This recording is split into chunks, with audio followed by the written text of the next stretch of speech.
Welcome to Sisters in Service podcast. Most of you know me as a strong advocate for women veterans in being recognized not only as veterans, but also as women who are changing the world through our passion of serving, even after service. This podcast is my passion by telling all the stories of military brats, military spouses, active duty, and veterans, not to forget the veteran service organizations that help us along our transition journey.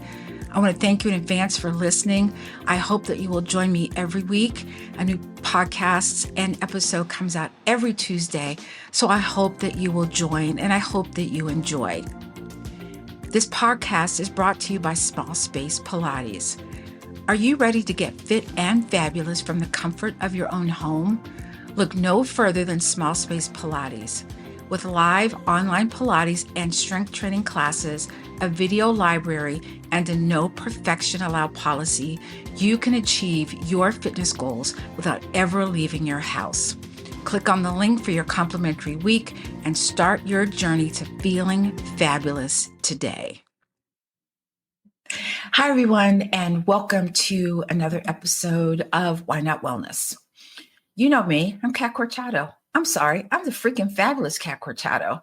And today we're going to be talking about something we all do all the time, but it's increasingly becoming more apparent how bad it is for our body. Sitting. We sit way too much, way too much. So sitting is one of those things that you have to do. I mean, you can't stand up all the time. And even though it's a functional movement, a squat is a functional movement. You have to squat to sit and you have to squat to stand up. A lot of people have a difficult time with it. So let's talk a little bit about the impact of prolonged sitting on our health. So think about it. If you pretend like you're at a conference, you've been at a conference and you're sitting, and at first it's good. You're like, oh, the seat feels good. And all of a sudden you start shifting side to side. You're shifting from one side to the other. You're moving, you're stretching, you're bending over because your body is starting to talk to you. Your body's saying, excuse me, haven't we been sitting just a tad too long? But what do? We stay there. And then after the segment, we get up and everything just does not feel good at all. And so our body talks to us all the time, but we ignore it all the time. Think about rounded shoulders, which is one thing from sitting at a computer. We all kind of just slunch down. Slunch, that's not a word. Scrunch down. I'm not sure that's a word either, but I'm using it.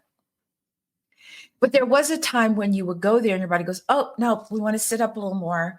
And you did, and then you slouch down. Then your body goes, nope, let me go back to sitting up. And eventually your body just says, okay, this is the new normal. Now you're trying to sit up tall and your body goes, nope, this is normal now. We have to train our body on what is normal for us. So one of the things that I learned way back in the military, and the military was very smart in implementing this, although I didn't know how important it was at the time. If we were going to be in a seminar or some kind of mandatory briefing for any more than an hour, let's say it's 8 hours, every 50 minutes, we would get up, go to the bathroom, get some water, come back. Every 50 minutes. And you're going, that's a lot. Yes, you know why?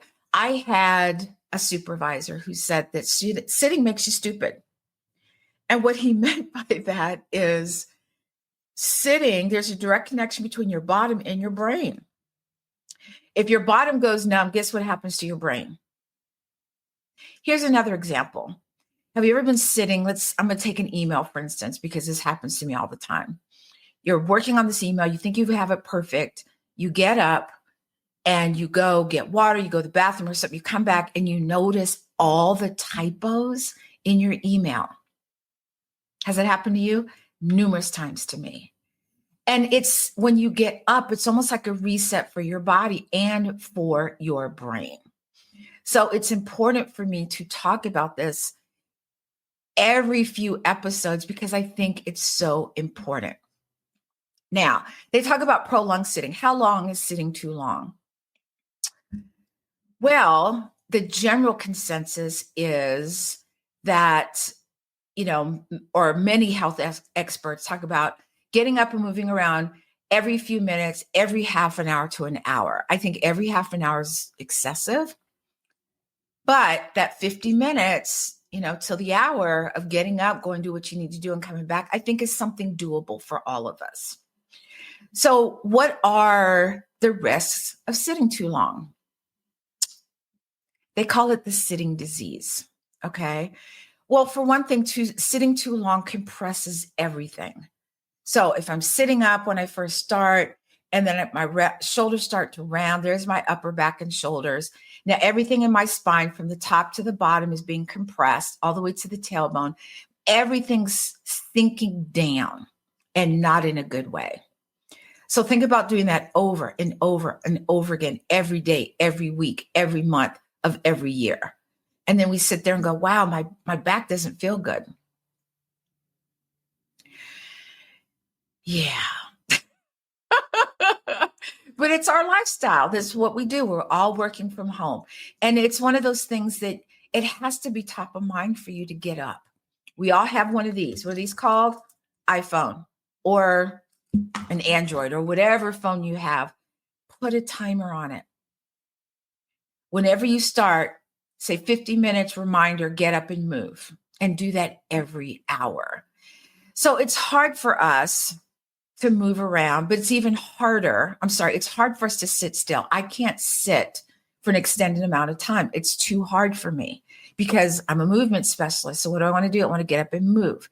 But what about those people that are sedentary, that they just sit and they don't work out and they don't move their body? Now you're sitting for extended amounts of time. Now your body feels even worse than it did before. Have you ever heard of a syndrome called dead butt syndrome? It's a real deal, y'all. It's a real deal. It's a real thing. I know. I didn't know it either. It's actually called gluteal amnesia is the real name for it, where your muscles just forget what to do. Think about it this way. Your bottom helps to support your back. If you have a strong bottom, you have a strong back, especially when in connection with your abdominals. But if you have no glutes, you can't walk. Standing is all upper body. You need help standing because your glutes help keep you standing up. Think about that for a second. You can't get out of the car. You can't sit down in the car. You can't sit at a regular desk. It sounds funny, but it's very, very serious. So what do? Sitting too long can increase obesity, heart disease, diabetes, blah, blah, blah. You guys have heard me say this over and over again, not to mention poor posture and musculoskeletal problems, back pain, repetitive stress injuries. Here we go. You guys have heard me talk about this. So now we have to keep it front of mind. I think that's the problem. We sit and we're trying to figure out something and we end up sitting for 4 or 5 hours. And then we go to get up and wonder why our body feels awful. Have you ever been on a long car drive somewhere and you stop for a potty break, so to speak, and you try to get out the car and your body goes, where are you going? We've been sitting here for this long. Why do you think you want to get up now? We have to keep it front of mind. So how do we do that? Make a list of something that you could do when you stand up. Maybe it's just some stretches, laying on your back on the floor. Maybe it's just moving around. Sometimes just moving around, normal, getting up and moving can be good for your body. What about, here's an interesting tidbit of information. Working out. How about getting your body strong enough to where you can feel your body fighting you against sitting too long? Movement is one of the best things that you can do. Maybe you want to get up, put on a playlist of some music, and you just start dancing your little heart out. Does that count? Yes, it does.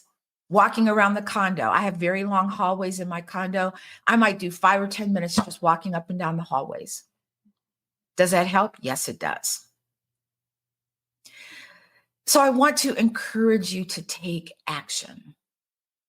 First of all, keep it front of mind. When I sit down in my chair, I'm thinking, how long can I sit? And if I know I'm going to be here for a while, because sometimes we get stuck on something, I make sure I have a timer.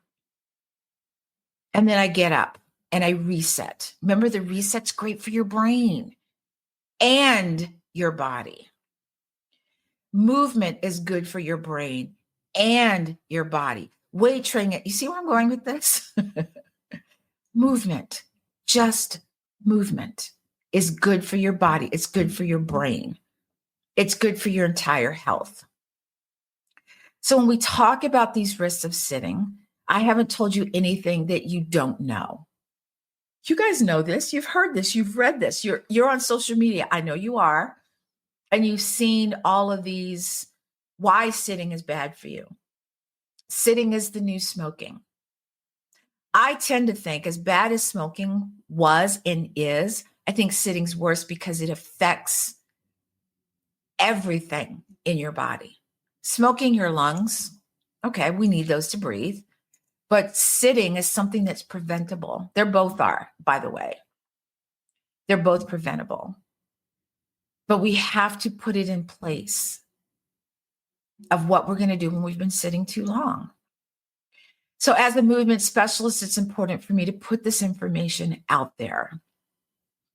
Thinking about all the health issues from sitting too long, all the things our body can't do. And when our body does hurt, what do? We go to the doctor, as you should. But then your doctor says, well, if you started moving, and we kind of roll our eyes and go, oh, blah, blah, blah. I hear you. He/she, whomever it is, male or female, is right. A little bit of movement does wonders for your body. You guys have heard me say over and over again, everyone has the right to feel good in their body. The problem is we have been feeling bad for so long, we think that's normal. Oh, that's due to age. Oh, my knee's hurting. Oh, my hip. Oh, I must be getting older. Not necessarily. Your body wants to move. It needs to move. So if you're looking to move, there's one of two things you can do. You can come and join us for a free week at smallspacepilates.com. Come see what we do. Come see the types of things that I have in mind for you, and understand that I show all kinds of modifications for as many people, or as many as I can, so that you can pick one and feel good with it. The other is the 11-minute challenge is coming up in May. And you can go to my website, smallspacepilates.com, and sign up for it. All it costs you is your email. That's it. 11 minutes. Okay? Please start moving. Even if you're not part of Small Space Pilates, just start something. Start somewhere. Doing something is better than doing nothing. So until next time, I'm Kat Corchado, your movement specialist. Keep it moving.